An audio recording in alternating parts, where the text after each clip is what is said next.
This video is brought to you by Blessed Be God Boutique, maker of Catholic fashionable apparel, handmade accessories, and more. Once in a while, we have a story that is so incredible that I have to process it for a few days before I can wrap my head around it. And today we have one such story, and it won't surprise many of you, but it did me. Most people think that the fathers of the Second Vatican non-binding pastoral council aren't around anymore, that they all went to their particular judgment long ago. After all, the council closed almost 60 years ago.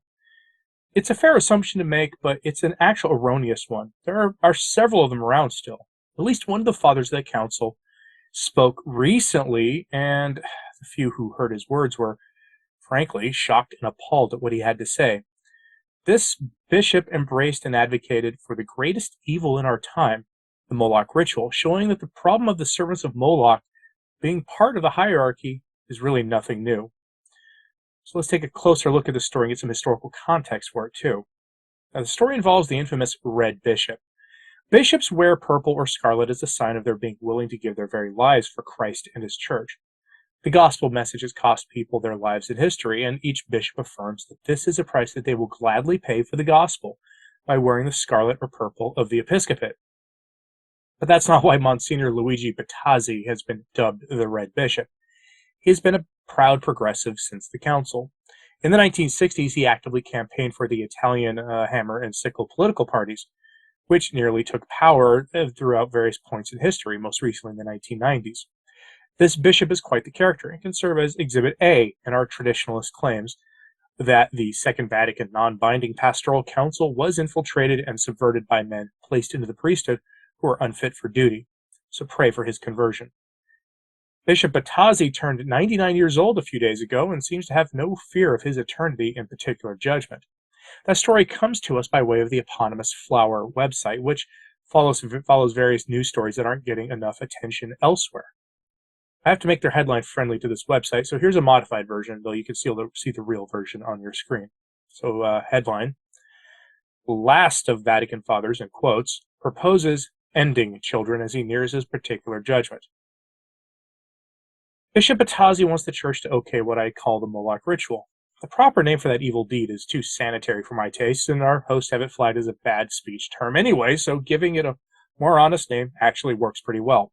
It is the Moloch ritual because all throughout human history and around the world, Moloch was worshipped as a deity. It's a demon, but he was worshipped as a deity by peoples who didn't know better. They offered the demon their kids, or the kids of their adversaries. This was done in the name of prosperity, which is, by the way, the often number one cited reason in our time for the modern equivalent that is often funded by the state.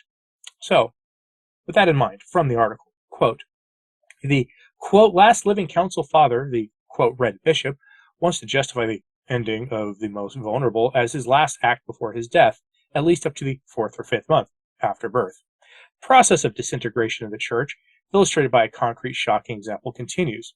Monsignor Luigi Battazzi will celebrate his 99th birthday in 3 days. In 1946, he was ordained after his training at the seminary of Bologna, and in 1963 was installed by Pope Paul VI as auxiliary bishop of the Archdiocese of Bologna. Cardinal Giacomo Leccaro, Archbishop of Bologna at the time, and one of the 4 moderators of the Second Vatican Council, gave him his episcopal consecration.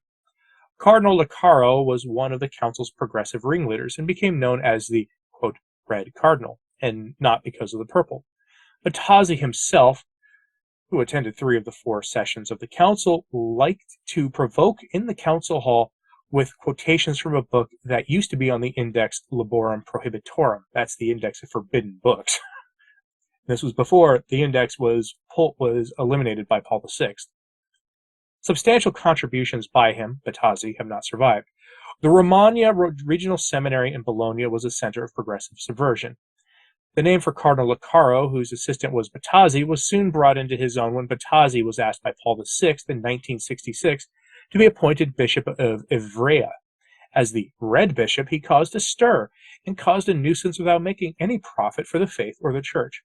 In 1994, for the first time, it seemed that the takeover of power by Italy's hammer and sickle parties was within reach. But then Silvio Berlusconi and his new political alliance became an unexpected problem at the last moment. In their campaign for the United Left Front, which called itself the Alliance of Progressives, Batazzi went so far as to say that Jesus was a progressive. End quote. Our blessed Lord thankfully doesn't fit neatly into any political ideology. Now, this bishop is one of the most twisted figures in the modern church. At his age, he is retired, meaning his active influence is limited, but he casts a very long shadow, and for good reason. Are you familiar with the Pact of the Catacombs? If not, here's the quick version. The Pact of the Catacombs was a pact signed in secret, but eventually leaked by hyper-modernist bishops, cardinals, priests, and theologians in the closing days of Vatican II. Traditionalists have known about the Pact of the Catacombs for decades and have been talking actively about it. In the estimation of the signers of that pact, Vatican II didn't go far enough, so they swore to use Vatican II to push the envelope. They enthroned liberation theology at that time. Bishop Batazzi was a new bishop at the council and signed the Pact of the Catacombs by his own admission, and is one of the figures who confirmed that such a pact was, in fact, real. From the eponymous Flower article, quote, "On the other hand, it is true that Batazzi is the last living signatory of the so-called Catacomb Pact, which was concluded in 1965 by 40 council fathers at the end of the council in the spirit of liberation theology. On the 50th anniversary of the signing, Batazzi said, quote, with Pope Francis, the Catacomb Pact is revived. In 2016, Batazzi happily said Pope Francis was making Don Andrea Gallo, a priest who denied almost everything, a forerunner who sowed what could now be reaped. In the summer of 2020, Batazzi gave Pope Francis the progressive accolade by calling the first pope, not himself a member of the council, the, quote, son of the Second Vatican Council. Batazzi went further by saying, quote, with the elevation of Bergoglio, I saw the programmatic culmination of the council in which I took part. End quote. Sometimes the modernists do our work for us, don't they? When I call Francis the living, breathing embodiment of Vatican II, that is what I mean. Batazzi would know, since he was there at the council and in the catacombs for the pact. By the way, in case you weren't aware, the Pact of the Catacombs was publicly renewed a few years ago by contemporary prelates, though we don't know everyone who attended, but there are pictures of the event on the Vatican's website, actually. This happened in the waning days of the Pan-Amazon Synod, which was essentially the enthronement of not only the Pachamama demon in the Vatican, but also the enthronement of liberation theology in Rome. Liberation theology has been formally condemned by the Vatican. Happened in the 1980s. Vatican News reported on the story. That's how out in the open the signers of the pact were this time around. And they ran the story with this headline. A group of Synod Fathers renews the Pact of the Catacombs. Following in the footsteps of some of the Council Fathers in 1965, a group of participants in the Synod on the Amazon goes to the catacombs of Domitia to reaffirm the preferential option for the poor. That's a nice positive framing of the issue that makes everything sound nice and innocent, but it is far from innocent. The Pact of the Catacombs initially recognized the purpose of Vatican II to push the radical condemned ideologies of the world in the Church, including liberation theology, to put the Church at the service of the world, and this was a reaffirmation of it. That was Bishop Batazzi there in 2019. Maybe. He would have been 96 at the time, so he may not have physically been able to get into the catacombs. I mean, let's be honest with ourselves here, but the details of that meeting, as reported by the official news arm of the Vatican, is taking a look at so we get some ideas about Batazzi's overall influence. Quote, on the 16th of November, 1965, just a few days before the closing of the Second Vatican Council, 42 council fathers celebrated Mass in the catacombs of Domitia to ask God for the grace, quote, to be faithful to the Spirit of Jesus in the service of the poor. After the celebration of the liturgy, they signed the, quote, Catacombs Pact of the Poor and Servant Church. Later, more than 500 council fathers added their names to the pact. More than 50 years later, the legacy of those council fathers was taken up by a group of participants in the Synod of Bishops for the Pan-Amazon region, which is focused on the theme, New Paths for the Church and for an Integral Ecology. Cardinal Claudio Humes, the General Relator for the Synod, presided at Mass in the catacombs, after which the Synod Fathers present signed a new, quote, pact for the catacombs for the common home, for a church with an Amazonian face, poor and servant, prophetic and Samaritan. In the document signed on Sunday, the participants at the Synod on the Amazon recall that they share the joy of living among many indigenous peoples, inhabitants of the riverbanks, those who move around, and suburban communities. With them, they experience the power of the gospel that works in the smallest. The encounter with these peoples, the document says, challenges us and invites us to a simpler life of sharing and gratuitousness. The signatories of the document commit themselves to, quote, renewing the preferential option for the poor, to abandoning every type of colonial mentality and posture, and to proclaiming the liberating novelty of the gospel of Jesus Christ. They also undertake to recognize, quote, the ecclesial ministries already existing in the communities and to seek, quote, new paths of pastoral action. Other commitments in the Pact of the Catacombs for the Common Home include pledges to walk ecumenically with other Christian communities and to assume before the avalanche of consumerism a happily sober lifestyle.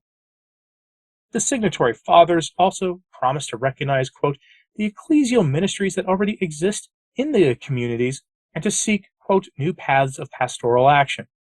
Aware of our frailty, of our poverty and smallness in the face of such great and serious challenges, the signers state, we commit ourselves to the prayer of the church. End lengthy quote. I'll be the first to tell you there's a lot of Catholic-sounding language in that pact, which is how modernism works, actually. They dress errors up in Catholic language. But the aim is clear, to reject the truth via ecumenism, to focus on the material, especially in those issues touching on Francis's wicked Laudato Si program, and to ally with the secular rulers that we've all grown all too familiar with. These are the people who have conferences in the Vatican promoting formally condemned evil demonic errors. The Church has been on this path since the Council, but under Francis there has been a renewed energy to making this alliance with the world possible and fruitful. It all started with Bishop Batazzi in 1965, though he was hardly the actual focal point. But now he's proposing the Church abandon her commitment to the most vulnerable of all people, a commitment of protection that the Church has held since the first century, as written in the first Catechism of the Church, a document called the Didache. You can find it online.